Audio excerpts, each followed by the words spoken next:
여러분 축복합니다. 오늘 연대기 성경학교 네 번째 시간 돌아왔습니다. 축복합니다. 오늘 이 시간에는 계속해서 지난번에 이어서 성경 지리로 이야기 세 번째 시간 같습니다. 우리가 두 주에 한 번씩 하기 때문에 한 주만 딱 걸르면은 한 달이 지나갔어요. 근데 아까 오전에 보니까 기억하지 않는 것이 은혜라는데 그래야지 저도 열심히 말할 수가 있죠. 여러분 모쪼록 은혜로운 분 되기 바랍니다. 이전 것은 다 잊어버리고 오늘 새 것으로 기억하시기 바랍니다. 그래서 제가 지난 강의 여러분 다 잃어버렸을 것 같아서 기억이 안 날 것 같아서 지난 강의를 먼저 복습하고 지나가도록 하겠습니다. 왜냐하면은 지난 강의랑 이번 강의가 서로 엇갈리지 않고 이어지는 거기 때문에 지난 시간에는 우리가 이 팔레스틴 지역을 어떻게 이해했습니까? 횡으로 이해했어요. 횡단면으로 잘라가지고 팔레스틴 지역의 특징들을 소개했는데 오늘은 종으로 자릅니다. 횡과 종이 뭔지 알죠? 횡은 수평, 종은 수직. 그 정도는 아시겠죠? 그래서 지난 시간에 그래서 이 팔레스틴 지역을 세 군데로 나눴습니다. 북부, 중부, 남부. 자, 오늘은 이 팔레스틴 지역을 종으로 자를 때 똑같이 여기도 세 군데는 아니고 네 군데로 나누겠는데 맨 왼쪽에 있는 것이 해안 평야지대, 그다음에 중간에 서부 산악지대, 그리고 요단 계곡지대, 그리고 마지막으로 동부 고원지대. 이렇게 네 군데를 자를 겁니다. 그래서 이 종으로 자르는 성경의 지리를 이해하기 전에 먼저 횡으로 하는 것들을 한 번 더 복습할 필요가 있습니다. 지난 강의에서 제가 여러분 기억하는 게 있죠. 제목이 그런데 이스라엘 영토를 이스라엘 사람들은 어떻게 이해했냐? 성경 말씀에 뭐라고 했습니까? 단에서 부엘세바까지. 이스라엘 민족들은 자기의 영토를 이렇게 이해했습니다. 그래서 이렇게 이쪽이 단이죠. 여기가 부엘세바입니다. 물론 실제로는 여기 에시온게벨까지 에일라까지가 이스라엘 영토인데 오늘날은 여기 사람이 좀 살지만은 옛날에는 이 지역은 거의 사람이 안 사는 지역이었어요. 그래서 사람들이 사는 거주지의 한계점이 부엘세바였습니다. 그래서 보통 단에서 부엘세바까지 이스라엘 민족들이 살았기 때문에 그들은 자신의 영토를 보통 이렇게 이해를 했습니다. 그러니까 부엘세바 밑으로 이 네게부 지역 전체를 이제 이 부엘세바라는 단어 하나로 포함됐기 때문에 보통 이렇게 이해를 했습니다. 근데 이스라엘은 굉장히 특이한 지형을 갖고 있다고 말씀드렸죠. 세계에서 아주 유일한 것들이 굉장히 많이 있습니다. 세계에서 유일한 그 내륙 그 깊은 바다, 원래는 민물이 정상인데 바닷물이 된 그 여매를 갖고 있습니다. 그리고 이 지역은 아주 좁은 땅덩어리예요. 약 2만 평방킬로미터. 여러분 이렇게 하면은 도저히 이해가 안 될 겁니다. 그러니까 경상남북도 지형에 해당하는 아주 좁은 땅덩어리입니다. 그 중에서 60% 정도 가까이가 전라북도 정도 그 규모가 네게부 사막이에요. 그래서 실제로 사람이 거주할 수 있는 지역은 이 위쪽의 지역, 부엘세바 위쪽의 지역밖에 살지 못합니다. 그래서 이스라엘 민족은 상당히 좁은 땅덩어리에서 사는 민족이죠. 근데 그렇게 좁은 땅덩어리인데도 워낙에 독특한 다양한 지형이 있어가지고 기후가 있어가지고 아주 요 좁은 지역이지만은 아주 다양한 기후만큼 다양한 환경들을 이들은 경험할 수가 있습니다. 그래서 하나님이 왜 이 땅에 이들을 살게 했는가? 특별히 이 지역은 세계의 대륙, 여기 안 나타나지만은 여기 유럽과 아프리카와 이 아시아가 세 가지 대륙이 교차하는 그런 간지 땅이라고 있어. 사이간자. 그래서 세계의 대륙의 사람들과 문화가 이것에 오가면서 충돌을 하는 그런 지역입니다. 충돌한다는 그 의미는 뭐죠? 여러 가지 갈등도 많고 전투도 많고 전쟁도 많고 또 이 지역에 사는 그 이스라엘 백성 입장에서는 좋을 땐 좋죠. 예, 다윗과 솔로몬 시대 같은 데는 나라가 번영할 수 있는 호기이지만은 거의 대부분의 시기는 짓밟히고 핍박당하는 그런 식민지 지배 생활하는 그런 시기였습니다. 근데 그런 환경이야말로 하나님의 백성으로서 이들을 키워나가는데 그들의 영성을 키워나가는데 더없이 좋은 그런 환경이 아닐 수가 없습니다. 그러니까 여러분도 혹시 인생의 사이 땅에 사시는 분 계시죠? 여기요. 인생의 사이 땅이 뭔지 모르세요? 꼭 껴가지고 이것도 아니고 저것도 아니고, 예. 뭐 아주 쉽게 말하면은 남편과 시어머니 사이에 뭐 환경과 믿음 사이에 막 이렇게 껴가지고 사시는 분도 있죠. 근데 그때야말로 되게 좋은 거라는 거죠. 예. 잘만 그것을 여러분이 믿음 안에서 잘 이용하면은 여러분이 오히려 사람들을 이렇게 출소할 수 있는 기회가 될 것이고요. 하나님께 여러분의 영적인 성장을 이루는데 도움이 되는 시기입니다. 자, 이스라엘은 자주간 그런 지역에서 하나님의 백성으로서 훈련의 장소로서 하나님이 이곳에 살게 했습니다. 이스라엘은 첫 번째가 북부 지역으로, 이거 지금은 지난 강의 잠깐 빨리 흩을 겁니다. 북부 지역으로 들어갑니다. 이 북부 지역은 강의 안에 보시면 알겠지만은 바다와 그리고 서북 그 서해 쪽에, 서쪽에 고산지대가 있고, 그다음에 요단 골짜기, 그리고 동부 고원지대, 그리고 오른쪽에는 사막지대가 있습니다. 그래서 제가 이 이스라엘은 어디부터 시작한다고 설명했죠? 어디입니까? 우리나라에 백두산이라는 영산이 있듯이 이스라엘은 뭐가 있습니까? 헤르몬산이 있습니다. 헤르몬산이 해발 고도가 2,823m. 여러분 여기에는 몇으로 나왔습니까? 2,810m. 솔직히 제가 안 재봐가지고 저도 잘 모르겠어요. 나중에 제가 가서 정확하게 재보면 그때 와서 알려드릴게요. 저보다 빨리 잴 수 있는 사람 가서 하시고요. 굉장히 높은 산이에요. 거의 이 정도 높이면은 백두산 높이죠. 백두산도 2,800. 예? 오, 이야. 예. 공무원이신데 어떻게 아세요? 거기에 관계된 공무원이세요? 그래서 백두산하고 거의 높이가 같아요. 근데 여기 헤르몬산은 연중 눈이 거의 쌓여 있는 만년설이 있는 곳입니다. 그러니까 여기에서부터 시작한 그 이스라엘 땅의 경계가 밑으로 단지역으로 내려옵니다. 그래서 단지역은 우리가 알고 있는 상상하고 있는 우리가 예측하고 있는 이스라엘의 일반적인 지형 기후와는 판이하게 다릅니다. 여기는 숲도 많고요, 물도 많고. 그래서 보시는 바와 같이 폭포까지 있습니다. 이스라엘의 유일한 폭포. 우리나라의 폭포 비슷하게 생겼죠. 아주 물이 많습니다. 그래서 여기 가면은 가물거나 그런 땅이 아니에요. 그래서 이 단지역은 원래는 단지파가 살던 지역이 아니었어요. 단지파는 블레셋 옆에 유다와 블레셋 사이에 저 남쪽 지방 네게브 사막 바로 위쪽에 단지파가 있었는데 단지파에게 이 지파가 기업이 할당됐는데 단지파가 그 블레셋을 쫓아내지 못하면서 어정쩡하게 되니까 단지파가 사사기 시대에 위로 올라갔어요. 가지고 이 땅이 좋은 걸 알고 이 땅 거민을 다 쫓아내고 자기들이 살게 되면서 이 지역이 이제 단지파의 지역이 됐습니다. 그래서 이 헬몬산에 시작한 이 이스라엘의 경계는 밑으로 쭉 내려가면은 여러분 잘 몰랐던 지형 중에 하나가 훌라호스라는 곳이 있습니다. 그러니까 갈릴리 호수 북쪽에 헬몬산 바로 밑쪽에 훌라호스라는 훌라 분지라고 얘기하죠. 분지가 뭔지 알죠? 산이 둘러싼 그런 이렇게 움푹 이렇게 파여 있는 땅을 말합니다.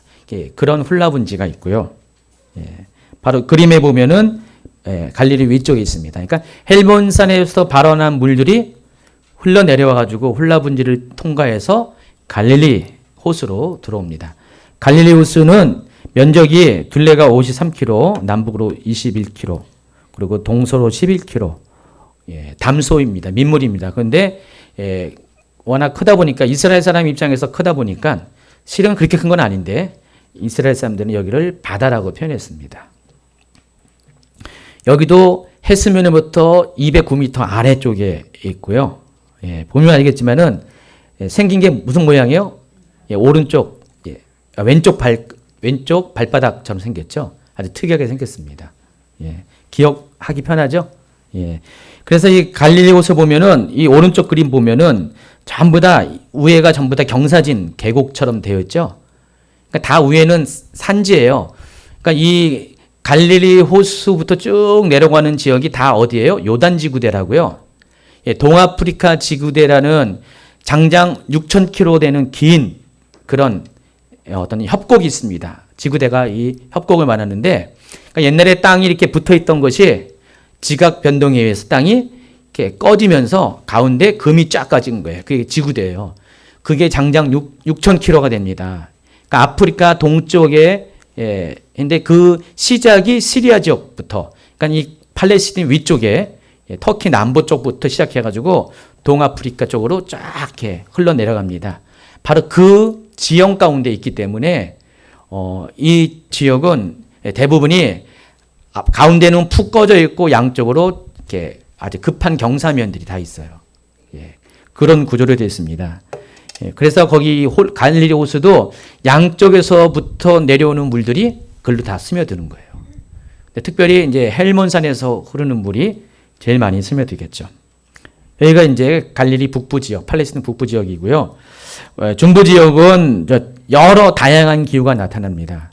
예, 그래서 해안 평야, 셰펠리아 지역, 고산지대, 광야지대, 요단지구대, 동부고원지대, 또 이 아라비아 사막. 그래서 앞에 그 북부 지역보다는 더 다양한 그런 지형과 기후가 나타납니다. 그래서 제가 이 셰펠라라는 곳을 말씀드렸죠. 셰펠라라는 곳이 어디에 있습니다, 여러분? 지도책에 어디요? 여기, 여기가 셰펠라 지역입니다. 여러분 거기에는 뭐라고 했습니까? 이듬해 지역. 가지고 유다 산지 이렇게.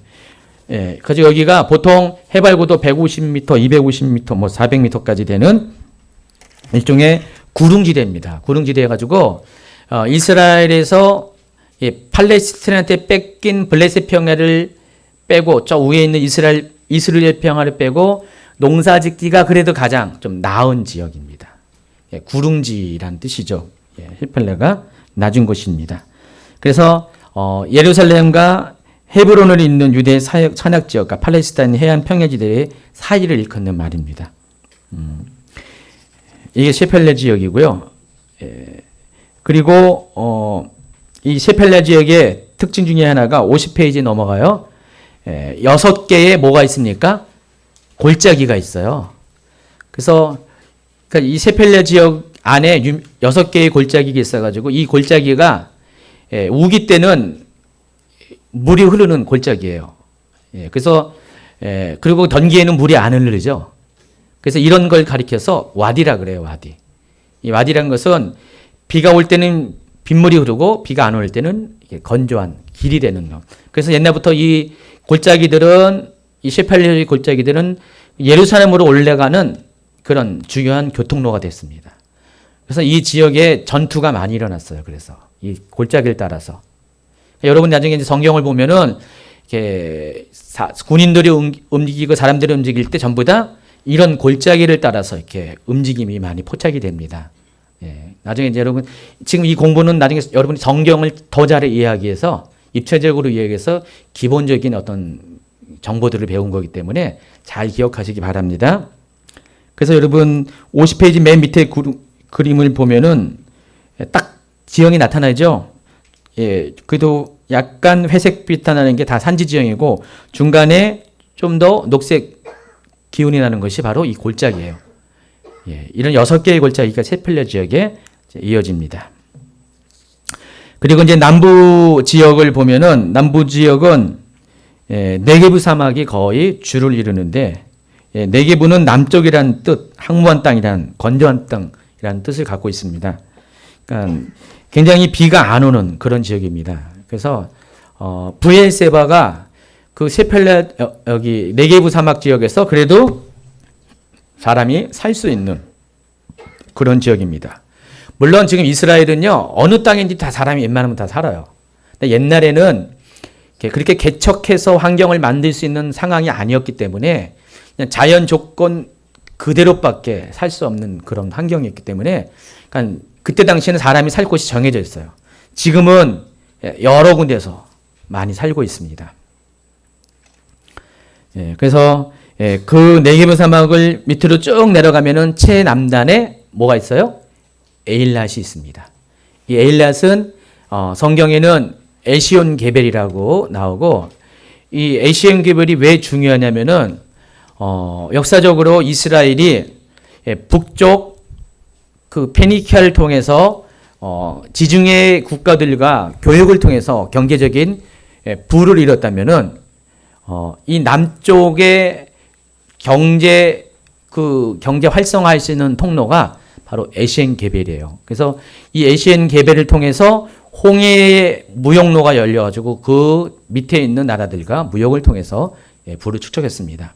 이스라엘이 이 팔레스틴 지역 또 거기서 더 확장된 레반트 지역을 다 차지하고 있을 때는, 다시 말해서 다윗과 솔로몬 시대 때는 북부 지역이나 남부 지역이나 할 것 없이 중요한 이 해상 교통로를 장악했기 때문에 그만큼 경제적으로 잘 살 수가 있었어요. 그러니까 경제적으로 잘 사니까 군사적으로도 강력한 나라가, 부강한 나라가 될 수 있었습니다. 그런데 나라가 분열되고 주변 국가에서 이런 좋은 그런 요지들이 다 빼앗기니까 이스라엘은 그만큼 축소가 되고요. 경제적으로도 군사적으로도 약한 나라가, 약소국이 되어버렸습니다. 그래서 이 에시온 게벨 같은 경우는 특별히 남유다에 있어서 굉장히 중요한 곳이었어요. 이 에시온 게벨을 차지하고 있는 것이 에돔 족속이었거든요. 그러니까 그래서 늘 언제나 이 남유다는 땅 건물라도 에돔에 대한 소유권은 굉장히 주장했어요. 그러니까 에돔은 항상 식민지 하려고 하는 노력을 많이 했어요. 그러니까 왕조가 바뀔 때마다 좀만 기운이 차리면은 에돔을 복속시켜가지고 자기 땅이 되게 합니다. 그래야지만 이 에시온 게벨을 확보할 수 있었고, 또 중요한 그 도로인 왕의 대로를 확보할 수 있었기 때문에, 그래서 항상 에돔이 유다 입장에서는 중요한 그런 지역 중에 하나였습니다. 그래서 이 에시온 게벨이 그 성경 시대에는 에시온 게벨이라는 이름으로 있는데, 그 땅은 지금 현재는 요르단에 속해 있습니다. 요르단에 속해 있고 아카바라는 지명으로 불려집니다. 그래서 이 에시온 게벨부터 시작한 그 홍해의 그런 오른쪽 끝줄기를, 상부 끝줄기를 가리켜서 아카바만이라고 합니다. 아카바만.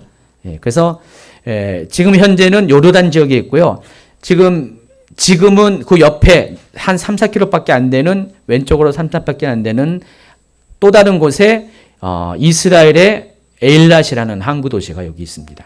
이 에일랏은 이스라엘의 3대 무역항이에요. 현재 오늘날 3대 무역항 중에 하나입니다. 그래서 여기 그림에 보면은 이렇게 되어 있습니다. 이 아카바만, 홍해 아카바만을 두고 반은 요르단, 반은 지금 이스라엘이 차지하고 있습니다. 여기 보시면 알겠지만은 이 요르단 쪽의 아카바는 굉장히 활성화가 안 됐죠.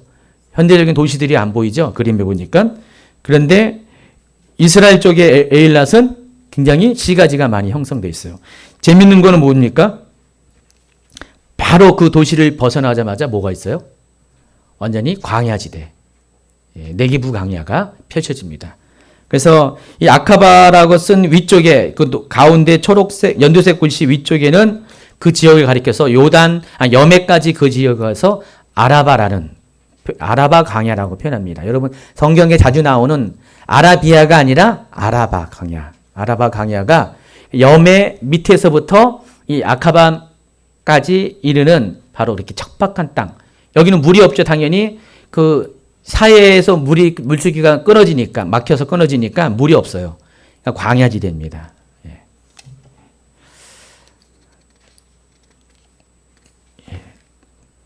됐죠? 그래서 그거를 제가 어제 새로 이렇게 입수한 그 그림 지도가 있습니다. 53페이지. 53페이지 보세요. 이스라엘이 이렇게 생겼어요. 이 지도를 보니까 더 확실하게 이스라엘 땅에 대해서 체감이 되죠. 이스라엘이 보면은 이렇게 생긴 거예요. 여기 이 지도랑 같이 비교해 보면은 뭐 똑같은데 색감 자체가 확실하게 이스라엘의 굴곡이 확실하게 나타난 것 같아요. 왼쪽에는 파란 지역은 해안지대라서 농사가 가능하고 그리고 그게 경사를 따라서 쭉 서쪽으로 동쪽으로 올라가다가 이 서부 산지 지역에 예루살렘과 같은 아주 중요한 도시들이 있고요. 그리고 그 도시들이 산 정상이라면 급격하게 쭉 골짜기를 따라 내려가서 요단 계곡이 쫙 나옵니다. 그리고 또 동부 고원지대가. 그래서 이 단면도를 보시면은 맨 꼭대기의 단면도를 보시면은 저런 식으로 이렇게 쫙 해수면과 비교해서 이렇게 염해는 굉장히 깊은 바다입니다. 마이너스 399m 해수면보다 푹 꺼져 있는 곳입니다. 지난 강의는 이제 다 정리하고 오늘 주제에 따라서 하겠습니다. 그래서 오늘은 이스라엘의 4대 지형 이제 종으로 잘라가지고 그래서 종으로 하니까 내용이 참 많아요. 그래서 제가 원래는 거 오늘 다 하려다가 어제 준비하다 보니까 이거 다 하면은 도무지 안 될 것 같아가지고 이 종으로 자른 지역에서 해안 평야지대만 이렇게 이것을 또 세분하게 또 분리를 해서 하게 되기 때문에 해안 평야지대만 오늘 얘기하겠습니다. 이스라엘은 일반적으로 이스라엘의 지형에 대해서 가르치는 티칭하는 시간 어떤 강의 여러분 들어보시면은 대부분 이 이야기를 할 거예요. 이스라엘은 종으로 잘라가지고 서부 여기 해안 평야지대, 서부 산악지대, 요단 계곡지대, 동부 고원지대 이렇게 보통 다 설명합니다. 저도 똑같이 거기에 맞춰서 이스라엘의 지형을 설명할 겁니다. 그래서 54페이지 그림 보면은 이스라엘은 이렇게 돼 있어요. 이렇게 딱 구분이 돼 있죠. 이렇게 여러분 한눈에 딱 볼 수 있겠죠. 이게 머릿속에 입력이 딱 돼야 돼요. 이게 입력이 돼야지 이것에 맞춰서 여러분이 여기 있는 지명들이 있어요. 도시들, 마을들, 촌락들을 기억하면은 나중에 여러분 성경 이해할 때 굉장히 편하게 될 겁니다. 여기에다가 한 가지 더 추가되면 네게부 강야지대가 또 있을 것입니다. 일반적으로 4개 종으로 자르는 4개 지형이 있고 한 가지 추가된 것이 네게부 지역입니다. 그 중에서 오늘은 해안 평야지대를 설명합니다.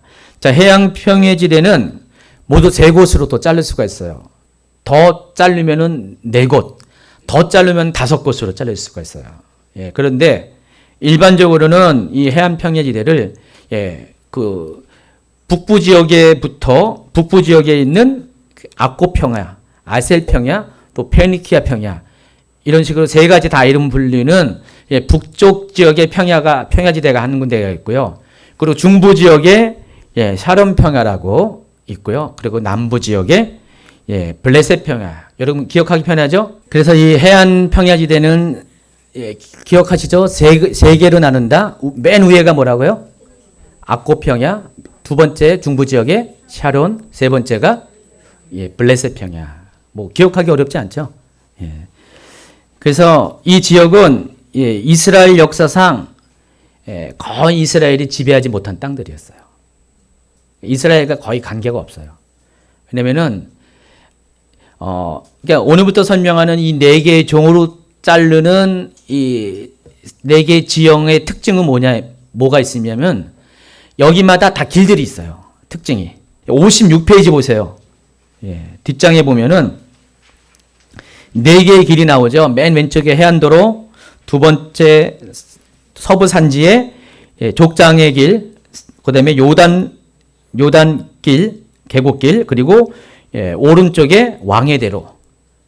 4개의 주요 교통로가 있는데 설명하는 4개의 지형에 다 이것이 매치가 되는 거예요. 그래서 해안 평야지대에는 무슨 길이 있어요?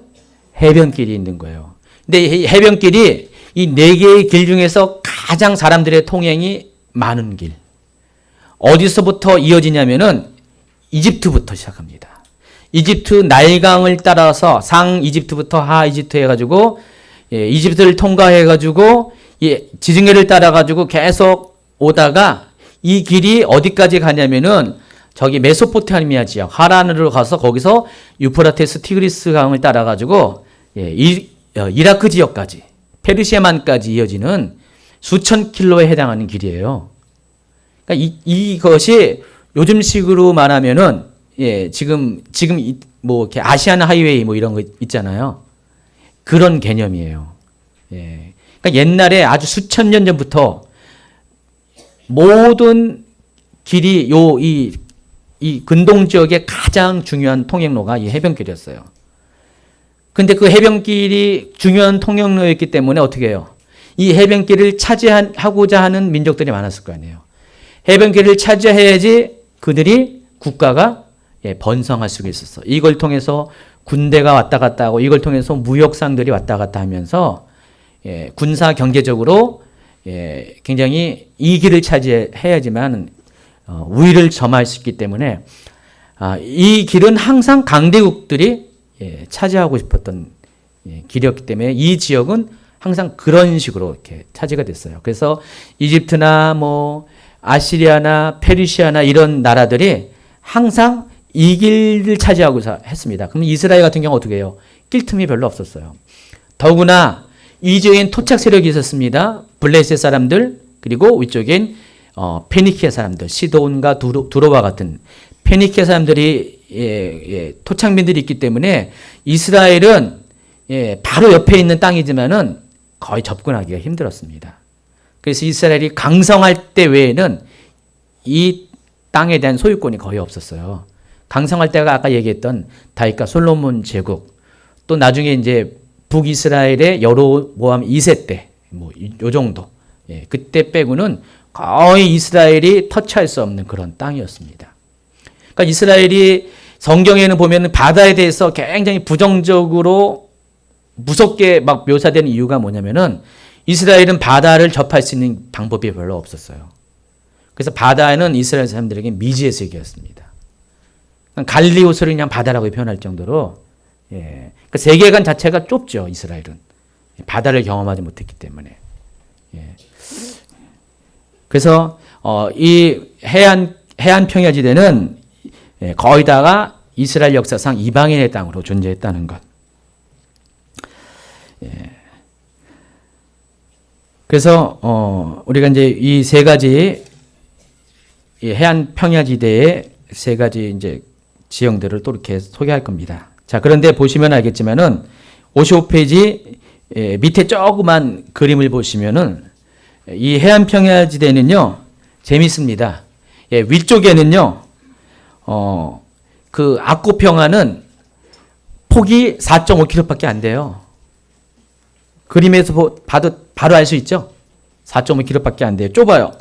근데 이것이 남쪽으로 쭉 내려오면 내려올수록 넓어져 가지고 블레셋 평야 중에서 가장 넓은 곳은 폭이 40km나 이릅니다. 그러니까 위쪽은 좁고 밑에는 아주 넓어요. 그런 지형으로 되어 있습니다. 이 평야지대가 넓으면 넓을수록 어떻게 됩니까? 농경지가 많죠. 그래서 북쪽 지방보다는 이 남쪽 지방의 사람들이 훨씬 더 농사 짓기 편한 곳에 있기 때문에 경제적으로 훨씬 부유할 수밖에 없죠. 근데 이 해안 평야지대는 우리가 상상하기는 해안선이 있으니까 거기는 항구도 많고 굉장히 좋을 거다. 천만의 말씀. 그렇지 않습니다. 이스라엘 지형은 굉장히 좀 아주 그냥 별종이에요. 특이한 지형이라서 자연적인 항구가 거의 없어요. 자연적인 항구라는 것은 그냥 자연 상태로 배가 들어올 수 있는 그런 곳이 별로 없습니다. 대부분 모래 언덕으로 되어 있어요. 모래 언덕이 왜 그러냐면은 여긴 지중해에 속해 있어요. 근데 지중해 해류가 전 몰랐었는데 엊그저께 알았습니다. 어제 알았습니다. 지중해 해류가 돌아가는 방향이 있대요. 근데 반시계 방향이래요. 반시계 방향이면 어떻게 되죠? 시계가 이렇게 도나요? 근데 반시계면 이렇게 돌겠죠? 이렇게. 그럼 시계가 반시계 방향으로 이렇게 해류가 막 돌다 보니까 이 해류에 의해서 이집트에서 있는 그 델타 지역, 이집트 삼각주 지역에 모래가 많잖아요. 그 모래가 해류에 의해서 이게 쏠려 와가지고 전부 다 여기 이 해안 평야지대에 전부 다 이렇게 모래가 쓸려오는 거예요. 그래서 모래가 많아요, 여기가. 여러분, 모래에 있는데 항구가 됩니까? 여기는 조수간만의 차도 거의 없어요. 그러니까 1년 12다 매일매일 물 자체가 항상 일정한 곳이에요. 서해는 조수간만이 많잖아요. 동해는 또 깊어가지고 항구가 들어갈 게 많은데 여기는 그래서 거의 모래둔덕으로 되어 있기 때문에 자연적으로 배가 들어올 수 있는 항구가 될 만한 곳이 별로 없다는 겁니다. 그 중에서 유명한 것이 요빠예요. 요빠. 요빠는 수천 년 전부터 오래된 항구예요. 그러니까 이 지형 중에서 몇 군데밖에 거의 자연적인 항구가 없을 정도로 다 모래사장으로 되어 있다. 이 지역은 대부분 모래 언덕과 석회암 지대가 있어서 항구도 없고 사람들이 살기가 부족한 지역입니다. 특별히 이 샤론 평야 지대는 더 심해가지고요.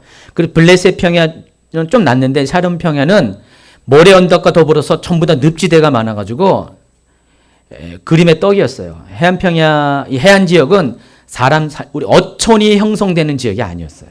그러니까 거의 다 버려진 땅이었습니다. 그래서 요즘에 와서 여기 이제 사람들이 이제 중장비 듣고해서 개발해가지고 어떻게 되지만은 그때만 해도 그럴 힘이 없기 때문에 땅 자체가 버려져서 사람이 안 살았었어요. 그러니까 중간 사륜평은 더 심했습니다. 넘어가시기 바랍니다.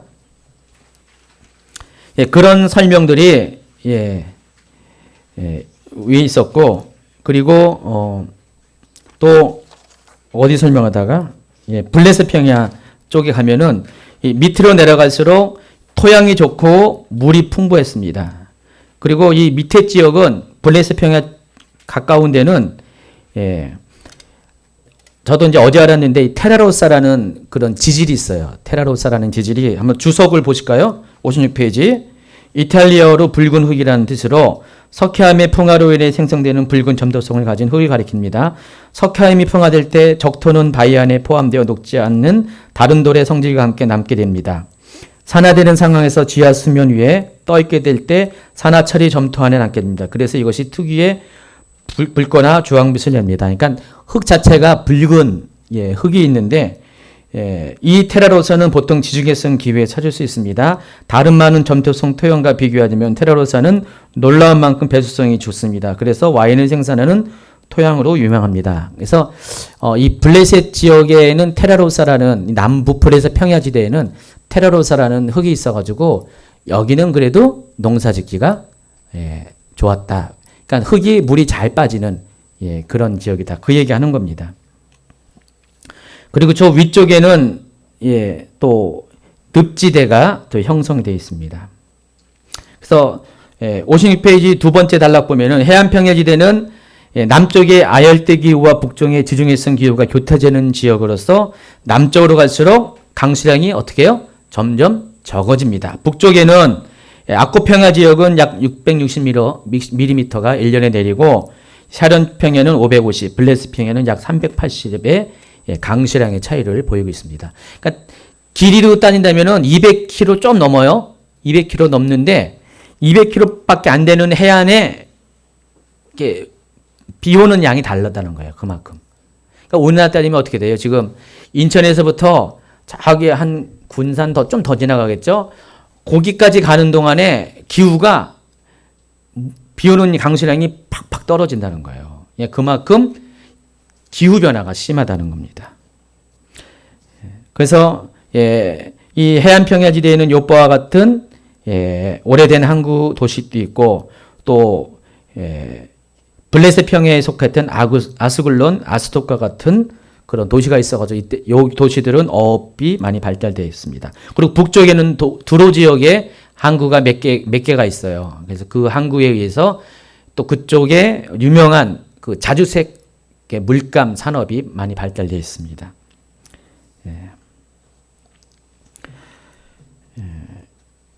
여기까지만 하고요. 이제 57페이지 보면은 악고 평야 바로 들어가겠습니다. 이제 북쪽부터 쭉 거기서부터 시작합니다. 이제 해안 평야를 세 단계로 나눕니다. 악고 평야는 어디입니까? 이럴 땐 바로 이게 낫죠? 여기가 악고 평야예요. 이 경계가 어딘가요? 갈매산. 여러분 이제 이거 이체지도 갖고 있는 분은 아시겠지만은 한번 만져보세요.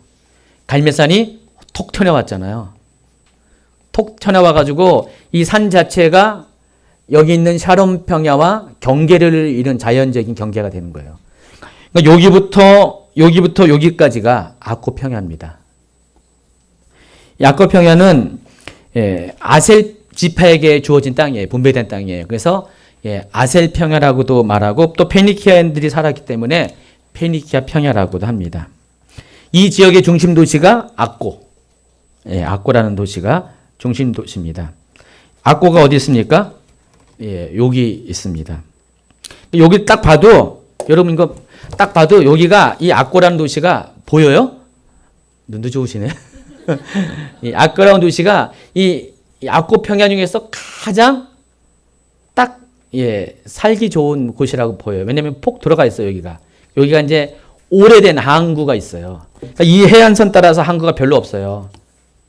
동해안만 가더라도 그냥 몇 킬로마다 이게 항들이 있는데 서해안도 마찬가지인데 여기는 항구가 별로 없어요.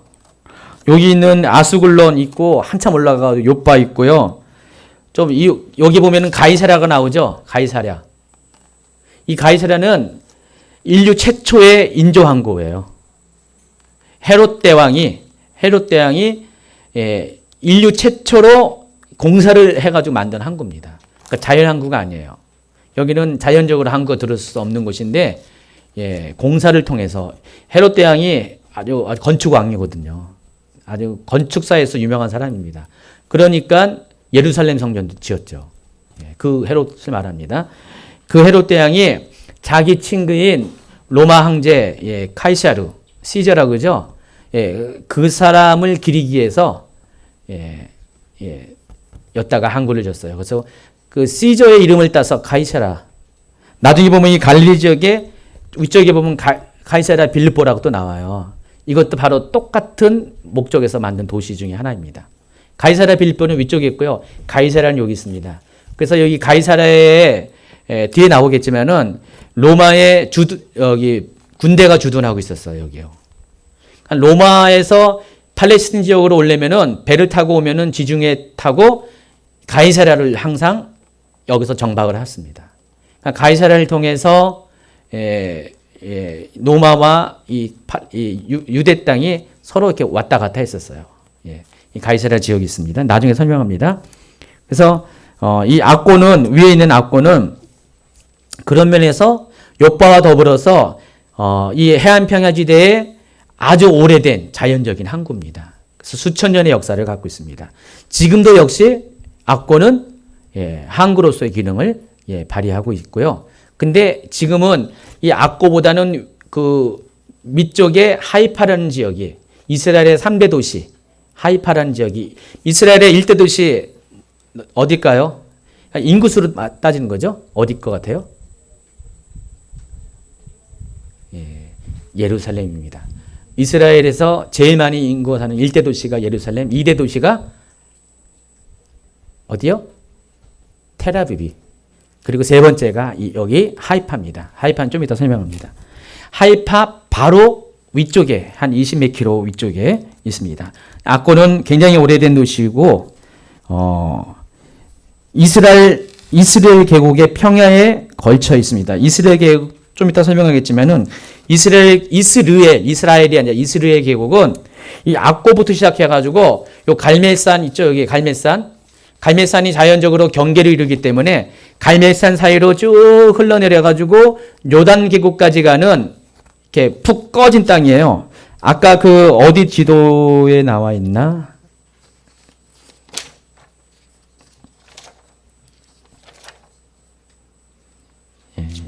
잠깐 여기로 봐야겠네요. 여기 보면은 그러니까 여기도 이렇게 완만한 평야지대인 것처럼 이스라엘에 이따가 네 번째로 설명할 건데 요 지역은 다 산지 지역인데도 불구하고 요 지역만 폭은 작지만은 이렇게 낮은 평야지대가 있어요. 요게 이스라엘 평야입니다. 이스라엘 평야인데 그 평야가 요 악고부터 시작한다는 거예요. 그래서 이게 요단 지구대까지 이어져요. 이렇게요. 뒤에 설명합니다. 그림에 보시면은 악고가 위에 있죠. 이게 여기 있고 이 악고는 원래 페니키아의 도시입니다. 페니키아의 수도였대요. 그리고 교역 중심 도시였고요. 그래서 여기가 굉장히 중요한 요충지이기 때문에 항상 전쟁이 멈추지 않았던 그런 곳입니다. 그래서 이 악고는요, 여기에 뭐가 있었냐면은 십자군 전쟁 시대 때 여러분 이제 엔타임 강의 중에 보면은 예루살렘만 따로 이렇게 예루살렘의 역사에 대해서 제가 강의한 게 있어요. 몇 달 전에. 그거 살펴보면 뒷부분에 뭐가 나오냐면은 십자군 전쟁이 일어난 그 영향으로 인해서 예루살렘 왕국이라고 세워집니다. 처음 들어보십니까? 예루살렘 왕국이라고 있어요. 그러니까 그때 당시에 예루살렘이 이슬람에게 정복되니까 예루살렘이 이슬람에 정복되면서 예루살렘을 회복하자, 성지 회복을 명분으로 십자군이 이제 운동이 시작된 거예요. 그러니까 십자군이 여기 와가지고 예루살렘을 회복하면서 그때에 여기에 남겨진 십자군 부대가 나라를 건설해요. 그러니까 예루살렘을 지키기 위한 그런 나라죠. 그게 예루살렘 왕국이에요. 그 예루살렘 왕국의 수도가 바로 여기 악고였어요. 이해하시겠죠? 넘기기 바랍니다. 이 악고는 알렉산더 대왕이 죽은 뒤에 이집트의 프톨레미 왕조가 이 팔레스틴 지역을 다스렸거든요. 이것을 또 이해하기 위해서는 역시 또 엔타임에 죄송합니다. 엔타임에 이집트 왕조에 대한 별도의 강의가 있어요. 실은 여러분 이거랑 같이 그 지금 현재 진행하는 금요일 날 진행하는 그 강의를 들으셔야지 서로 윈윈하고 있습니다.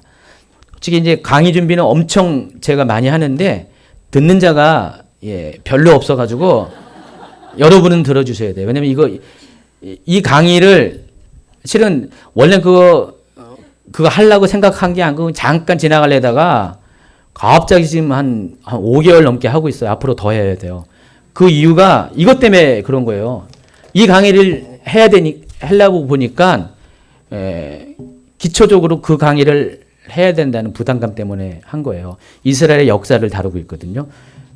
이제 그거랑 이 강의랑 같이 들으면 여러분이 확실하게 아주 완벽하게 성경 시대를 이해할 수가 있을 것입니다. 그래서 그 강의를 들으시면은 이집트 역사편에 나와요. 이집트 역사가 별도로 제가 강의를 했어요. 거기 보면은 이집트가 이제 고대 32 왕조가 있고요. 쭉 내려가면서 이 알렉산더 제국 시대에 또 이집트를 알렉산더 제국이 다스리거든요. 그때에 프톨레미 왕조가 한번 여기 다스려요. 두 왕조가 알렉산더 후에 두 왕조가 다스리는데 그 프톨레미 왕조가 다스릴 때 이 이집트만 다스린 게 아니라 이 팔레스틴 지역도 다스렸어요. 그때 이 프톨레미 왕조가 프톨레미의 이름을 따가지고 이 악고를 뭐라고 했어요? 돌레마이라고. 프톨레마이스라고. 철자는 그렇게 돼 있죠. 그렇게 지었는데 사도행전 21장 7절에 보세요. 이때는 바로 헬라 제국의 영향권이 아직 있었기 때문에 성경에는 그 악고를 이렇게 불러요. 보세요. 도로를 떠나 항해를 다 마치고 돌레마이에 이르러 형제들에게 안부를 묻고 그들과 함께 하루를 더 있다가 신 사도 바울의 제3차 전도 여행 그 과정 속에 있는 여정이에요. 근데 여기에서 이 악고를 뭐라고요? 돌레마이라고 부릅니다. 이게 프톨레마이스 여기 그 시대의 영향으로 이게 지명이 이렇게 바뀌었습니다. 그러다가 아랍이 이 땅을 점령하게 되면서 원래 이름인 악고로 다시 돌아오게 됩니다. 성경에 보면 돌레마이도 악고를 가리키는 겁니다. 아까 밑에 설명한 것처럼 1191년에 제3차 십자군 원정 시대 이곳을 예루살렘 왕국을 세우고 악고를 수도로 삼았다. 자, 악고가 지금 58페이지에 있는 세 개의 그림이 지금 현재 악고입니다. 그래서 맨 꼭대기의 그림과 오른쪽 하단의 그림이 옛날 그때 지은 성체들이에요. 요새들입니다. 아직도 남아있어요, 이게요. 예, 문화재죠. 그리고 왼쪽 밑에 있는 그림이 이 악고항이에요. 악고항이, 이게 자연적으로 이렇게 형성된 자연 항구입니다. 근데 보면 이렇게 그렇게 크진 않아요. 우리나라 어촌 수준밖에 안 되죠. 현재입니다, 이게 현재 사진입니다. 대신에 이쪽 이 악고 평야지대에서 가장 큰 도시가 나중에 이스라엘 사람들이 그 시오니즘에 의해서 한 200년 전에 점차로 이 유대 땅으로 돌아오면서 그때 조금씩 형성된 하이파라는 그 지역에 도시가 생기면서 지금은 이 이스라엘 북부 지역에서 가장 큰 항구 도시가 하이파입니다. 하이파는 59페이지에 보시면 알겠지만 악고하고 하이파는 약 23km 떨어져 있습니다. 인구 27만 명밖에 안 돼요. 뭐 인천에 구민밖에 안 되는데 이스라엘 3대 도시래요. 이런 데 가면 여러분 사람 대접 받죠. 여기서는 사람이 많다 보니까 사람 대접 못 받는데 이런 데 가서 사셔야 돼요. 23만 명이 3대 도시입니다. 그래서 이 하이파는 어디에 있냐면은 그 유명한 갈멜산 산자락에 있어요. 바로 여기 요 밑에 요 갈멜산 푹 튀어나온 데 밑에 경사진 바로 밑에 하이파라는 도시가 형성이 되어 있습니다. 그래서 도시 반경이 오른쪽 그림에 나와 있습니다. 갈멜산을 포함해 가지고 이 지역을 전부 다 행정구역상 하이파입니다. 도시가 잘 발달되어 있죠. 옆에 있는 악고랑은 비교할 수 없는, 악고는 어촌 수준이고 이 하이파는 인천항 같아요. 여기 보면은 컨테이너항이 쫙 이렇게 있죠. 이게 현재 하이파입니다. 큰 무역선들이 여기 올라오고요. 60페이지 넘어가면은 그러니까 이게 북쪽 악고평에 있는 유명한 그런 도시들을 얘기하는 거예요. 지금 오늘 주제가 뭐예요? 팔레스타인의 중요 지형과 도시들. 중요 지형 4개를 설명합니다. 해안평야지대, 서부산악지대, 요단지구대, 동부고원지대. 그 중에서 오늘은 해안평야지대를 얘기했는데 해안평야지대도 3개로 나눠가지고 악고평야, 샤론평야, 블레셋평야, 나중에 또 이스라엘 평야 설명합니다. 그걸 이야기하면서 이게 중요 지형이라면은 거기에 해당하는 도시들을 또 제가 설명하는 건데 그 중에서 이 악고평야지대에서 유명한 도시가 악고라는 도시, 오래된 수천 년 된 항구 도시고 십자군 원정 때 예루살렘 왕국의 수도가 있었던 곳. 그리고 그 이후에 한 200년 전부터 형성되기 시작해가지고 이스라엘이 독립하면서 지금 현재는 이스라엘의 3대 항구, 북부 지역의 가장 큰 대도시, 인구 27만의 그 대도시가 된 것이 하이파라는 곳. 지금까지 설명을 한 거예요. 이제 두 번째는 샤론평야, 샤론평야인데 아예 제가 이렇게 하고 강의합니다. 이렇게. 샤론평야는 경계가 어디부터 시작하겠어요? 당연히 갈멜산이죠. 갈멜산까지 해안평야지대가 가다가 여기 딱 산에 막혀가지고 경계를 이루기 때문에 여기부터 시작한 것이 샤론평야입니다. 어디까지입니까? 야르콘강이라고 써 있죠. 야르콘강이 어디예요? 여러분 이걸 안 갖고 계신 분은 맨 뒷페이지에 그런 분을 위해서 제가 해놨어요. 보고 있었어요? 다 알고 있었어요? 이걸 보면서 하세요. 거기 보시면 알겠지만은 텔아비브의 요빠 바로 위쪽에 야르콘 강이 있습니다. 이 야르콘 강까지 이 강이 경계가 돼가지고 요 지역을 무슨 평야지대요? 샤론 평야지대. 여러분의 여기는 안 나와 있지만은 이 가이사랴 위쪽에 돌이라는 도시가 하나 있어요. 해안 도시. 이게 어떤 분들은 요 돌을 돌지역 요 부분 가이사랴하고 이 갈멜산 사이의 좁은 지역을 또 돌평야라고도 하기도 해요. 더 세분화해서. 일반적으로는 여길 전체를 샤론 평야라고 합니다. 이 샤론 평야는 남북으로 48km, 동서로는 16km. 아까 악구 평야는 동서가 어떻게 돼요? 4.5km밖에 안 되잖아요. 여기 좀 더 넓어집니다. 16km가 됩니다. 아까 말씀드렸듯이 이 샤론 평야는 신학 시대까지는 거의 사람이 살지 않는 그런 곳이었어요. 버려진 땅이었어요. 왜냐면은 이 해안지대를 따라서 모래가 많고 물이 안 빠져요. 여러분 해안지대 이렇게 보면은 모래가 많은데 물이 안 빠지니까 농사 짓기가 힘들어요. 그래서 이쪽은 늪지대가 많이 형성이 되어 있습니다. 늪은 어때요? 직적직적하죠. 그러니까 큰 나무가 자라는 것이 아니라 숲풀 같은 관목들이 잡목들이 많이 자랍니다. 그래서 이 샤론이라는 뜻 자체가 숲이 우거진 지역이라는 뜻인데 실은 이 숲이 잡목 숲이에요. 쓸만한 숲이 아니라 별로 땔감으로밖에 못 쓰는 그런 잡목 숲이 우거져 있습니다. 그래서 여기는 사람은 살 수 없어요. 대신에 이런 데는 뭐가 있습니까? 갈대가 우거지고 막 그러니까 가면은 괜히 운치가 있잖아요. 이런 데다가 나무로 구름다리 하나 딱 만들면은 환상적이죠? 근데 그것 빼고는 쓰잘데없는 땅. 그렇잖아요. 그런 땅 가보셨죠? 그런 늪지대 가면은 무슨 그림 같은 데 쫙 나와 있잖아요. 무슨 이렇게 무슨 갈대 같은 게 쫙 있고 거기에 이렇게 나무로 이렇게 다리 만들어가지고 거기에 보기에는 멋있잖아요. 근데 별로 쓸데없는 농사 짓기 힘들고 사람 살기가 힘든데 거기는 모기만 많죠, 솔직히. 그래서 샤론이라는 그것이 우리에게는 굉장히 아주 좋게 들리죠. 실은 현실적으로는 그렇지 않습니다. 그래서 이 샤론이라는 곳은 시인들에게는 아주 그냥 영감을 불러일으키는 곳입니다. 그래서 아가서 보세요. 2장 1절. 나는 샤론에 수선하여 골짜기에 백합하로다.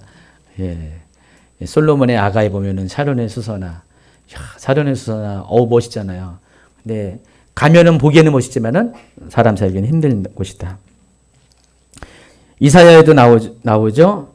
광야와 메마른 땅이 기뻐하며 사막이 백합과 같이 피어 즐거워하며 무성하게 피어 기쁜 노래로 즐거워하며 레바논의 영광과 갈멜과 샤론의 아름다움 얻을 것이며. 여러분 이제 이해하시겠죠? 갈멜과 샤론의 아름다움. 갈멜은 샤론 평야의 바로 위쪽에 있어요. 지금 이사야는 지금 여러분은 잘 몰랐지만 이사야는 이스라엘 지형을 너무 잘 알기 때문에 이 지형에 맞춰서 지금 이렇게 예언을 선포하는 거예요. 그러니까 갈멜과 샤론이 나중에 하나님이 회복될 때 아름다움 얻게 할 것이다. 그 얘기하는 것입니다. 역대상 27절에도 보면은 27장 29절에 보면은 이곳에 뭐가 있었냐면 다윗의 목장이 있었대요. 초원지대가 많기 때문에 샤론 사람 시드레는 샤론에서 먹이는 솥대를 맡았고, 그러니까 다윗의 목장지기가 누구라고요? 시드레라는 사람입니다. 어디서 목축을 했어요? 샤론에서. 바로 이 지역에서 목축을 했습니다. 농사는 힘들어도 목축이나 이런 것은 가능해요. 그러니까 목동들이 많이 가서 있던 곳이 바로 이 샤론 지역입니다. 거기서 유명한 도시가 무슨 도시, 뭐가 있다고요? 위에 돌이 있는데 돌은 여기서 설명을 안 할 거고요. 가이사랴. 이 가이사랴는 갈멜산에서 남쪽으로 37km 떨어진 해안 도시입니다. 신약 시대에 이르러서 BC 22년에 아까 얘기했죠. 누가 헤롯 대왕이 여기에 로마의 카이사르 아우구스투스를 기념해서 가이사랴라는 인공항구를 만들었습니다. 무려 깊이가 400m가 넘는 땅을 파서 그렇게 기초를 만들었대요. 오늘날 시멘트 같은 걸로 해가지고 나중에 이 헤롯이 참 대단한 사람이었어요. 그래서 이 지역은 로마 총독이 주둔하는 곳이었습니다. 그래서 성경에 보면은 사도행전 10장 1절에 보세요. 가이사라에 고넬료라는 사람이 있으니 이탈리아 부대라는 군대의 백부장이다. 그러니까 고넬료가 누구라고요? 로마의 백부장이라는 것이죠. 로마의 백부장이 고넬료가 살던 곳이 근무지가 이 가이사랴예요. 여기 가이사랴가 여기 로마의 부대가 주둔하였기 때문에. 나중에 보면은 이제 욥바 설명할 때 보면은 이 고넬료가 여기에 있다가 밑에 있는 욥바로 내려옵니다. 가이사랴에서 욥바로 내려와서 여기서 누굴 만나요? 시몬 베드로를 만납니다. 베드로가 올라가나요? 생각이 안 나네. 고넬료가 베드로가 올라가죠. 욥바에 있다가. 예, 불러가 초청하죠. 예. 예, 그리고 이제, 그러니까 샤론평에서는 설명한 도시가 별로 없어요.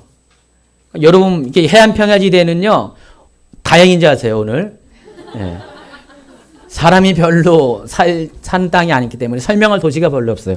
근데 다음 시간에 이 서부 해안지대는 설명할 게 너무 많죠. 성경에 나와 있는 중요한 그런 도시들이 다 여기 있으니까. 그러니까 오늘은 아주 쉽게 넘어갑니다. 그래서 그러니까 여기 이 넓은 땅에서 사람이 이렇게 살만한 땅이 별로 없는 거예요. 그래서 가이사랴 하나 하고 끝날려다가 좀 아쉬워가지고 아벡이라는 곳 하나 더. 예. 아벡은 어디에 있냐? 아벡은 이 가이사랴에서 남쪽으로 40km 떨어졌고요. 해안지대가 아니라 내륙으로 17km가 들어갑니다. 해안지대가 아닙니다. 근데 여기까지가 샤론 평야예요. 아시겠지만 점점 넓어지면서 여기가 아벡도 평야지대에 속합니다. 근데 여러분 그림에서 보는 것처럼 여기 61페이지 그림에는 아벡이라는 지명 자체는 안 나와 있지만은 제가 동그랗게 표시한 바로 그것이 아벡이에요. 이 지도상에는 안 나와 있지만은 거기가 아벡입니다. 보시면 알겠지만은 이 아벡이 어떤 특징이 있어요? 한눈에 딱 봐서 교통로가 교차되는 지역이죠. 지금 이 해안평야에 따라서 뭐가 유명하다고 했어요? 해안길이 유명하다고 했어요. 당시의 국제도로, 고속도로와 같은 역할을 하는데 그 해안길이 라피아라는 곳에서 가자지구 밑에 라피아라는 지역에서 두 개의 길로 나눠져요. 바로 해안을 따라서 가는 거하고 약간 내륙으로 가는데 두 개의 길을 가다가 바로 이 아벡에서 합쳐집니다. 그래서 이 아벡에서 두 길이 합쳐져요. 다시 말해서 여기가 어떻게 돼요? 교통의 요지라는 것이죠. 예, 교통요지입니다. 그래서 여기도 오래된 도시입니다. 오랫동안 된 도시고, 예, 여기 보니까 성경에 보니까 이 아벡에서 전투가 많이 벌어집니다. 예. 사무엘상 4장 1절 보세요. 사무엘이 말이 온 이스라엘에 전파되니라. 이스라엘은 나가서 블레셋 사람들과 싸우려고 에베네셀 곁에 진치고 블레셋 사람들은 아벡에 진쳤더니. 이것은 아직 사울이 왕으로 세워지기 바로 직전이고 이제 사울이 왕으로 세워진 후에 한참 후에 또다시 블레셋 사람들과 사울이 전투를 벌이는데 그 지역도 역시 어디라고요? 아벡입니다. 그래서 이 아벡이라는 곳은 이스라엘과 블레셋 사람들의 경계에 해당하는 곳이고 이 지역은 누가 차지했었냐면은 블레셋 사람들이 차지하고 있었어요. 그러니까 이 아벡을 중심으로 해서 경계로 해가지고 동편에는 에베네스라는 곳이 있는데 거기는 이스라엘 땅이고 이 아벡은 블레셋 사람 땅입니다. 그래서 여기서 전투가 많이 이루어졌습니다. 자, 아벡이 어떻게 생긴지 볼까요? 60페이지 밑에 그림. 여기가 아벡입니다. 거기가 아벡인데 어때요? 예, 이게 바로 야르콘 강이에요. 예, 이상 야릇한 강입니다. 이게 야르콘 강의 어떤 수원지래요, 이거요. 시작점. 보니까 무슨 뭐 같아요? 무슨 개천 같죠? 그러니까 이스라엘의 강은 실은 강이라고 말하기 좀 미안할 정도로 거의 개천 수준이죠. 예. 예, 그나마 요단강이 깊으니까 좀 이렇게 깊이도 있고 약간 넓지. 다른 강은 전부 다 은혜라 보면 시내 수준이에요. 예, 강이라고 불리기에 너무 쑥스러울 정도로 시내 수준인데 이 아르콘 강이 여기서부터 흘러내려가지고 바다로 흘러내리는데 바로 욥바 위에 이렇게 흘러들입니다. 그 야르콘 강을 경계로 해가지고 평야지대가 샤론 평야와 밑에는 블레셋 평야로 나눠지게 됩니다. 블레셋 평야는 이제 세 번째. 블레셋 평야는 이스라엘 땅 중에서 가장 기름진 곳을 비옥한 땅을 뽑으라면 한다면 어디라고요? 블레셋 평야. 예. 남북으로 길이도 굉장히 길어요. 제일 길어요. 112km. 세계 평야지대에서 그 동서 길이도 40km. 여기에는 샤론 평야는 뭐가 문제가 있다고 그랬죠? 예, 모래 언덕으로 돼 있어가지고 배수의 문제가 있어가지고 습지대밖에 안 돼요. 예, 초원지대밖에 안 되는데 여기는 안 그렇습니다. 예, 여기는 오히려 땅이 그러지 않고 아주 농사짓기에 좋은 땅입니다. 그래서 이 블레셋이 가장 좋은 땅을 차지하겠어. 노른자 위의 땅. 그러니까 이스라엘에서 가장 좋은 땅이라면 여기예요. 블레셋 평야. 다행히 오늘날 이제 이스라엘이 여기를 이제 가자지구 빼고는 다 여기를 이제 갖고 있죠. 그래서 경계는 야르콘 강을 경계로 이렇게 나눠집니다. 바로 밑에 야르콘 강 바로 밑에 욥바가 있습니다. 욥바도 수천 년 된 항구입니다. 욥바 모르는 분 있을까요? 예, 모르는 분을 위해서 욥바가 어디냐? 요나서부터 시작합니다. 한번 읽어볼까요? 요나서 1장 3절. 그러나 요나가 여호와의 얼굴을 피하려고 일어나 다시스로 도망을 하여 욥바에 내려갔더니 내려갔다. 어디서부터 내려갔다는 거예요? 저 위쪽에서 보세요. 예, 옆에 그림을 보시면은 예루살렘에서 쭉 골짜기를 타고 내려가면 어디라고요? 욥바가 나와요. 그러니까 예루살렘에서 바로 이어지는 곳이에요. 그러니까 욥바가 자연적으로도 항구가 발달되어 있고 지리적으로도 예루살렘과 바로 연결되는 그 도로에 있어요. 62페이지 하고 있는데, 62페이지. 자, 욥바가 예루살렘이 어디 있습니까? 여기 있네요. 예루살렘에서 이렇게 쭉 타고 이쪽으로 내려가면은 이쪽 길도 있고 이쪽 길도 있네요. 이렇게 내려가면은 욥바가 나옵니다. 그래서 계속 서쪽으로 내려가다 보면은 욥바가 나와요. 그래서 욥바에서 배를 타고 다시스 스페인으로 가려고 했습니다. 그러니까 여기는 벌써 요나 시대가 지금으로부터 몇 년일까요? 한 2000, 800년 전? 그때도 이 항구가 여기 있었다는 거예요. 국제 항구가 여기 있습니다. 여기가. 10장에도 나오죠. 사도행전 아까 고넬료 얘기했죠. 여기서 베드로가 여기 욥바에 잠시 머물고 있었습니다. 욥바를 이야기해서는 머릿속에 오빠, 베드로 오빠, 요나 오빠 기억하시기 바랍니다. 욥바의 뜻은 히브리어로 아름답다라는 뜻의 야포라는 단어가 이렇게 욥바로 씁니다. 근데 지금 가면은요. 지금은 욥바가 있을까 없을까요? 오빠가 있을까 없을까요? 있어요. 근데 이 욥바는 올드시티가 됐어요. 올드시티. 그러니까 옛 지역이라면은 이 욥바에서 좀 떨어진 곳에 신도시가 생겼는데 그게 바로 텔아비브예요. 텔아비브가 이스라엘의 행정 수도, 경제 수도. 예루살렘은 종교 수도입니다. 문화 수도죠. 그래서 그 이스라엘의 그 관공서는 다 어디에 있어요? 텔아비브에 있는 거예요. 그 총리도 여기 있고요. 그래서 이 텔아비브는 인구가 40만 명이래요. 두 번째 큰 도시고요. 텔아비브는 텔이라는 것이 히브리어로 언덕이라는 뜻입니다. 아비브, 봄의 언덕이라는 뜻이에요. 봄의 언덕이라는 게 여러분 상상해 보세요. 봄이 어때요? 봄의 언덕 가면은 꽃이 피고 아름답죠. 실은 이 지역이 그렇게 아름답다는 거죠. 욥바라는 지역이.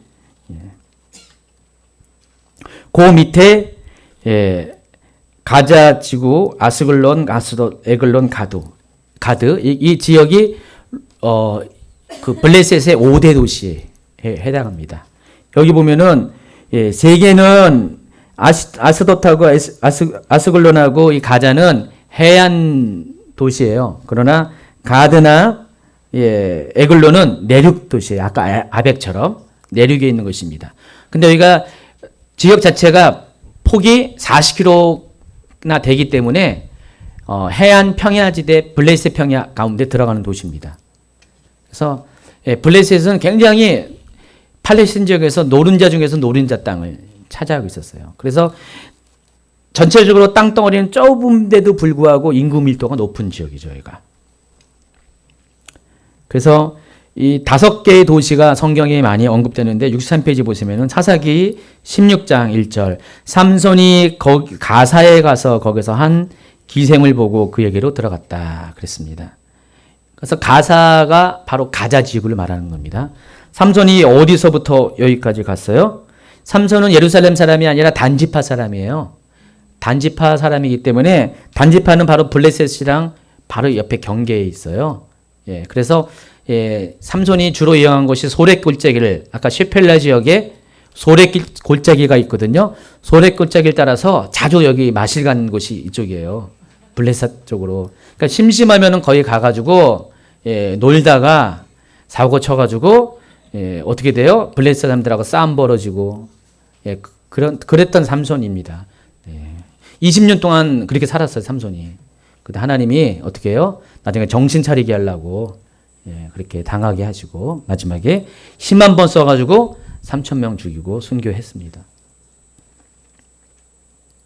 여기 보니까 또 삼손이 또 간 곳이 아스글론 갔습니다. 아스글론도 어디라고요? 바로 가자 위쪽에 있는 역시 해안 도시입니다. 그리고 사무엘상 보니까 이 삼손 시대 바로 벗어나자마자 거의 이어집니다. 이 사무엘상 시대는 삼손과 시기적으로 바로 붙어 있어요. 거기 보면은 아스돗의 언약궤가 그쪽으로 가고 아스돗에서 다시 에그론으로 갑니다. 에그론은 여기 내륙으로 들어가는 곳입니다. 언약궤가 빙빙 돌다가 이렇게 나중에 이제 예루살렘은 다시 오죠. 바로 그때 이 블레셋의 도시들, 블레셋 평야에 있는 도시들이 언급이 되고 있습니다. 사도행전 8장 40절에도 나오는데 빌립은 아서도에 나타나 여러 소금을 지나 다니며 복음을 전하고 가이사랴에 이르니라. 여러분이 이게 평소에는 이걸 그렇게 읽었어요. 근데 오늘 이후로는 빌립이 여기서 아서도는 아스돗을 말하는 거예요. 여기에 왔다가 빌립이 어디서 여기 왔다가 여기서 복음을 전하고 쭉 해안선을 따라 올라서 가이사랴까지 갔구나. 이해가 되죠? 이걸 알면은 빌립이 전도 그 행적이 바로 나와요. 여기서 그냥 해안 도로를 타고 이렇게 쭉 왔을 거예요. 해안길을 따라서 여기 가이사랴에서 복음을 전합니다. 그래서 빌립이 여기 있다가 나중에 어디 간지 아세요? 지난번에 터키 갔더니 파무칼레 바로 위에 붙어 있는 히에라폴리스. 히에라폴리에서 거기서 순교해요, 빌립이. 빌립이 거기서 순교합니다. 여기 살다가 나중에 거기 갔어요. 왜 갔는지는 나중에 또 관련된 어떤 시간 연구가 되면은 제가 몰라요. 이 시간 하다가 나올 수도 있어요. 그때 가서 그 신약 시대의 어떤 사도들의 행적들을 연구하다 보면 왜 갔는지 어떻게 갔는지도 나오겠죠. 여기 바로 여기 빌립이 이렇게 복음 전하는 곳이 바로 여기 아소도에 있다가 이쪽으로 갑니다. 이때가 이제 빌립 집사가 왜 갔냐면은 예루살렘에 스데반 사건으로 인해서 핍박이 일어나면서 제자들이 흩어질 때 빌립이 예루살렘에서 내려와 가지고 이 아소도로 갔다가 여기서 복음을 전하고 가이사랴로 간 거예요. 이해하시겠죠? 또 17장 사무엘상 17장 4절에도 가드가 나옵니다. 가사, 아스글론, 아스돗, 에그론, 가드 다 나오네요. 사사기부터 사무엘상까지 그 블레셋의 5개 유명한 도시들이 다 등장합니다. 그래서 여러분이 어디에 가자가 있고 어디에 아스글론이 있고 어디에 아스돗이 있고 어디에 또 에글론이 있고 어디에 가드가 있는지를 여러분이 아시려면은 제일 먼저 가자지구로 해가지고 가자로 가세요. 가자로 가가지고 해안산 따라 쭉 올라가면 아스글론, 그다음에 아스돗, 오른쪽으로 가면 에그론, 가드로 가가지고 다시 예루살렘으로 가세요. 나중에 우리가 만약에 여기 이쪽 지역에 한번 이렇게 비전 트립을 간다. 그럼 여러분 길을 택할 수가 있어요. 예루살렘에서 아니 텔아비브에 여러분이 비행기 내려가지고 이렇게 기차님 하면서 우리 맨 처음에 아스돗부터 가시죠 하면서 저희가 그때 터키 갈 때 우리가 정했거든요, 일정을. 예, 어디부터 가자고. 여러분은 모르면은 그냥 운전기사 가는 대로 갈 거예요. 근데 여러분이 아시면은 여기부터 가죠 하면서 여러분이 루트를 정할 수가 있는 거예요. 그래서 예, 가자지구는 아무나 못 들어가니까 못 가고, 예, 사실은 이 아스글론부터 시작해가지고 아스도 갑시다. 예, 신약 시대는 아소도라고 했죠. 사도행전 때는. 그다음에 가드를 갑시다. 에그론 갑시다. 다 봤으면은 예루살렘 갑시다. 해서 이렇게 돌아다니라는 거죠. 이해하시겠죠? 지난번에 이 예루살렘 갔다 오신 분들은 어디가 어딘지 모르고 막 갔죠. 뭐가 뭔지도 모르고 그냥 가자는 대로 가고 먹으라면 먹고 자라면 자고. 예, 예, 그랬죠. 오죽 보이는 건 영혼밖에 안 보여가지고. 예. 이제 앞으로 다음에 갈 때는 이제 다 보고 다니세요. 지형을 보고 여기구나. 그래서 세계의 평야를 얘기한 다음에 한 가지 더 한 것이 이스라엘 평야. 이스라엘 평야는 이 악고 평야와 연결되는 곳이에요. 그러니까 해안선을 따라서 있는 평야는 아니에요. 내륙으로 이어진 평야인데 그렇다고 해서 이거를 빼먹을 수가 없어요. 그러니까 악고 평야에서부터 이어지는 해안 평야의 연장선이라고 보시면 알겠습니다. 바로 어디라고요? 여기 갈멜산 옆으로 해가지고 이렇게 골짜기가 되죠. 그래서 이스라엘 평야라고도 하고 이스라엘 골짜기라고도 합니다. 골짜기처럼 돼 있잖아요. 이렇게 여기 산지 지형이고 여기는 내려오기 때문에. 그래서 여기에 유명한 도시가 있습니다. 뭘까요? 무깃도, 아마겟돈. 예, 이 무깃도라는 곳이 헬라어로 무깃도를 할 때 무깃도의 언덕, 무깃도의 산이라는 뜻으로 아마겟돈. 예, 그렇게 헬라어로 음역이 됩니다. 예, 그 무깃도가 나와요. 아까 아벡을 설명하면서 아벡도 교통의 요지이기 때문에 해안길 두 개가 갈라진 두 길이 만나는 곳이기 때문에 여기가 전략적으로 굉장히 중요한 곳이기 때문에 고대로부터 전투가 잦은 곳이라고 얘기한 것처럼 무깃도도 마찬가지입니다. 이 무깃도 같은 경우도 해안길이 쭉 올라오다가 갈멜산을 피해가지고 내륙 쪽으로 들어갑니다. 들어가다가 바로 이스라엘 평야 지대에서 이스라엘 평야와 만나는 바로 교차점이 무깃도예요. 그러니까 여기에서 우리나라 대전 정도 되겠죠. 대전 되면은 사통팔발한 것처럼 무깃도에서 남쪽으로 갈 수 있고 동쪽으로 북쪽으로 서쪽으로 갈 수 있는 사방이 연결된 지역이 바로 무깃도예요. 그러니까 사람의 왕래가 많고 그래서 고대로부터 이 무깃도를 차지하는 사람이 교통의 요지를 차지하기 때문에 굉장히 군사적으로도 굉장히 중요한 곳입니다. 그래서 이집트가 위쪽으로 침략을 해서 올라올 때도 무깃도에서 전투를 벌이고요. 또 위쪽에 있는 북방 민족들이 내려올 때도 무깃도에서 전투를 벌입니다. 그리고 이 무깃도는 계시록 16장에 보니까 마지막 종말 때 전투가 벌어지는 곳이 무깃도입니다. 아마겟돈 전쟁 바로 여기입니다. 어떤 분들은 문자적으로 이 부분을 나중에 예루살렘의 이스라엘의 무깃도에서 진짜 제3차 대전이 벌어질 것이다 이렇게 얘기하는 분도 있고요.